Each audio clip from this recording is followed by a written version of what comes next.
36 वर्षाचा अनुभव गल्लीबोळातला मला जिल्ह्यातल्या सगळ्या आत्तापर्यंत प्रामाणिकपणे तुमच्या काम केलेलं आहे मी.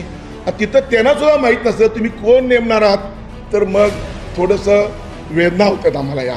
मग उपनेते पदाचाच जर त्याला किंमत नसेल, त्याला विचारणार नसाल तर ह्या पदावर राहणं योग्य नाही असा निर्णयापर्यंत मी आलो आहे. पदाचा राजीनामा देत आहे मी आज उपनेते पदाचा. भूपाळी रामपारी दिशादाही उजळल्या आल गोकुळ आपुल्या दारी. निर्भेळ आणि सकस चवीच गोकुळ लई भारी. गोकुळची दर्जेदार दुग्ध उत्पादने. गोकुळ अस्सल चव कोल्हापूरची. चव आहे कोल्हापुरी गोकुळ लई भारी.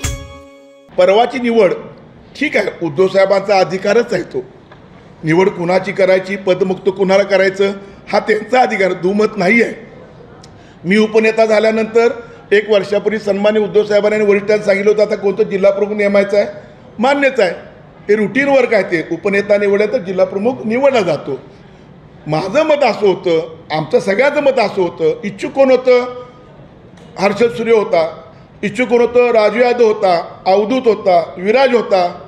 आम्ही उपनेते सहसंपर्क विजय देवणे ह्यांना एकत्र बसून तुम्ही निर्णय आम्हाला दिला असता तर आम्ही स्वीकारला असताना. पण तू कुणालाच माहीत नाही काय, ह्यातनं हा उद्रेक झालेला आहे, वेदना होत आहेत. आणि मग ह्यांनी काय करायचं, माझ्यावर विश्वास ठेवून अवधूतनी, विराने, राजू यादवने आणि ह्यांनी काय करायचं मग आमच्या हर्षलनी. आज मला समजलं हर्षल काय तर निघून गेला वाटतं, आज हर्षल गेला नाही, मुंबईला गेला वाटतं तो काहीतरी. असं व्हायला नाही पाहिजे, नको हे पद. एक सर्वसामान्य शिवसैनिक म्हणून कायम उद्धव बाळासाहेब ठाकरे ह्या पक्षावर सक्रिय राहण्याचा मी निर्णय घेतला आहे. धन्यवाद. अशाच नवनवीन अपडेट पाहण्यासाठी आमच्या KK न्यूज चॅनेलला सबस्क्राईब करा.